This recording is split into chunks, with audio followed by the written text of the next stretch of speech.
اور کہہ رہے ہیں کہ وکرم سنگھ جو پائلٹ تھے ونگ کمانڈر وہ کافی تجربہ کار تھے، لیکن جب مشین ٹھیک نہ ہو اور مشین میں ٹیکنیکل فالٹ ہو تو پائلٹ کچھ نہیں کر سکتا. اور آپ اس وقت جاتے ہیں اپنے ملک کا جہاز لے کے اس لیے کہ آپ اس کی مارکیٹنگ کریں، اس کی آپریشن مینوربلٹی دیکھیں، اس کے ایئر ڈائنامکس دکھائیں. پائلٹ کی مہارت جو ہے وہ پھر اس کو اور اٹریکٹیو بناتی ہے اور پھر آپ کو اس جہاز سے آرڈرز ملتے ہیں. جیسے J-17 میں آپ نے دیکھا کہ ہمارے جہازوں نے کس طریقے سے وہاں پر اپنے فن کا مظاہرہ کیا، ایکروبیٹس کیے، اور اس کے بعد اس کی MIUs کتنے زیادہ انٹینٹ شو کی ہے خریدنے کے لیے. ایون ٹو ایکسٹینٹ کہ بھارت کے پائلٹ جو تھے وہ ہمارے جو اعظم جہاز کے اسٹینڈ پر آئے، وہاں تصویریں اتاری پائلٹ کے ہاتھ میں لائے. دس اسپیکس ون تھنگ کہ ہمارا کتنا امپریس کرتی ہے ہماری ایئر فورس دنیا کے جہازوں کو، دنیا کے اسپیکٹیٹرس کو ہمارے ساتھ دیکھنے کے لیے. جی تو یہ ایک بہت بڑا جھٹکے کہ وہاں کرپشن ہوتی ہے، وہاں پر ایئر ڈیفینس انڈسٹری میں بہت زیادہ پیسے کھاتے ہیں لوگ، نیپوٹزم ہوتا ہے، جس کی وجہ سے یہ انڈیا کی ایئر فورس آج اس لحاظ پر پہنچ گئی ہے. بالکل آپ نے ٹھیک کہا، اور ایسے الزامات جو ہیں مودی سرکار پر لگے بھی ہیں کہ انہوں نے بڑی کرپشن کی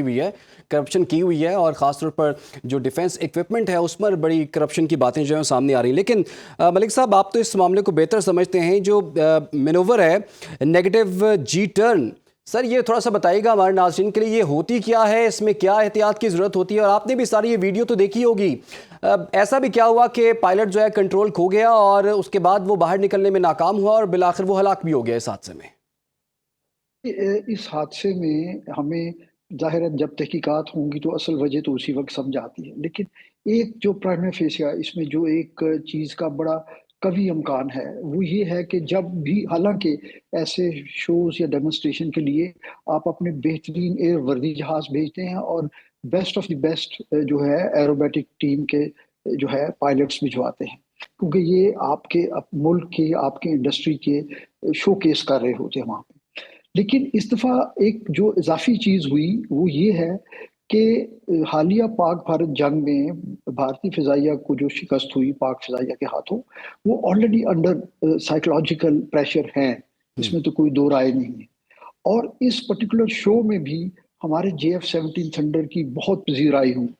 تو وہ ایک سائیکولوجیکل پریشر بھی ہوگا to perform better than anybody else. خاص طور پہ بیک آف دیئر مائنڈ وہ یقیناً اپنے آپ کو پاکستان فضائیہ JF-17 کے ساتھ کمپیئر کرتے ہوں گے. تو جب آپ اس طرح کے مائنڈ سیٹ کے ساتھ کاکپٹ میں ہوں تو اس چیز کا کبھی جو ہے نا امکان ہوتا ہے کہ آپ پھر اپنی ہیومن لیمٹس کو یا اکوپمنٹ اور جو مشین ہے اس کی جو ٹیکنیکل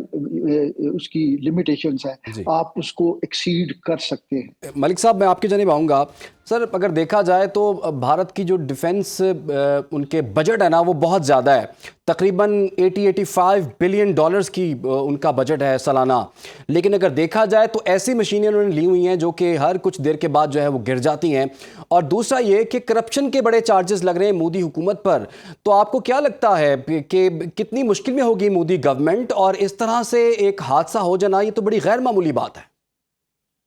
نہیں دیکھیں جی، میں نے جیسے پہلے عرض کیا حادثہ ہونا کوئی غیر معمولی بات نہیں ہے، لیکن اس حادثے کے ٹائمنگز بہت غیر معمولی ہیں. یعنی آپ ایک ایسے ایئر شو میں آئے ہیں جس میں پاکستان نے بھی اپنا جو ہے انڈیجنسلی پروڈیوس JF-17 بلاک 3 اس کو شو کیس کیا ہے، اس کی اسٹیٹک اور ایئر ڈسپلیز کیے ہیں.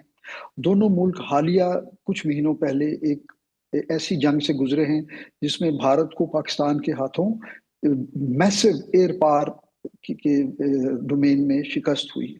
ان کے اسٹیٹ آف دی آرٹ 7 طیارے گرا دیے گئے پاکستان کی طرف سے. تو ان کے اوپر اپنی جو کھوئی ہوئی ساکھ ہے اس کو ری گین کرنے کا ایک اچھا موقع تھا، اور یقیناً اس کے لیے انہوں نے اپنے بہترین پائلٹس اور جہاز بھیجے ہوں گے. لیکن ان کی بدقسمتی کہوں گا میں کہ وہ شاید انڈر سائیکولوجیکل پریشر انہوں نے کوئی ایسی غلطی یا کوتاہی کی جس کا یہ رزلٹ ہے. اور ظاہر ہے اس سے ان کی انڈسٹری کو بھی ڈیمیج ہوگا اور as a professional air force ان کی ریپوٹیشن کو بھی مزید نقصان ہوگا.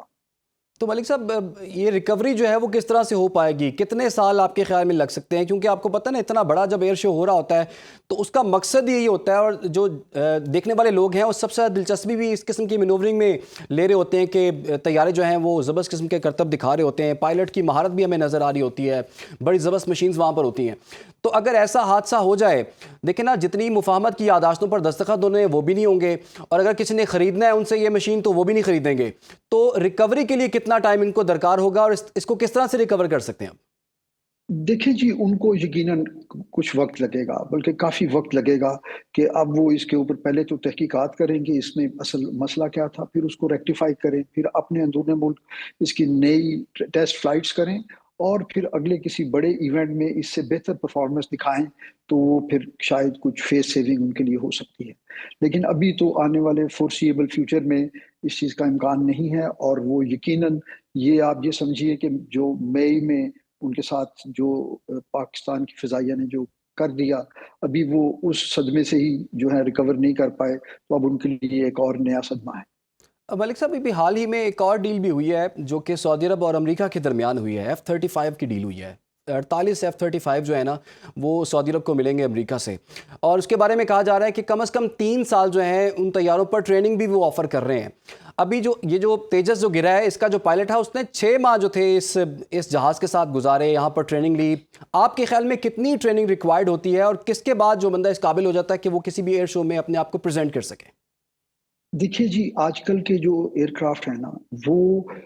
بہت بڑی کٹنگ ایج ٹیکنالوجی اس میں ہوتی ہے۔ وہ ایک سمپل فلائنگ مشین نہیں ہوتی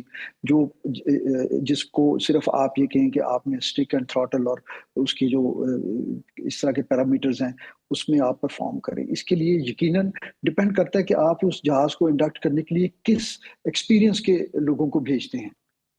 اور اس کے بعد یہ اس کی گراؤنڈ سکولنگ ہوتی ہے، سیمولیشن ہوتی ہے، سیمولیٹر ٹیسٹ ہوتے ہیں، اور پھر الٹیمیٹلی وہاں پہ جو ہے انسٹرکٹر پائلٹس کے ساتھ اڑنے کے بعد جب وہ آپ کو سولو فلائٹس پہ کلیئر کرتے ہیں، پھر کچھ کنسالیڈیشن فلائٹس ہوتی ہیں، تو یقیناً اس میں کئی ماہ کا عرصہ گزر جاتا ہے۔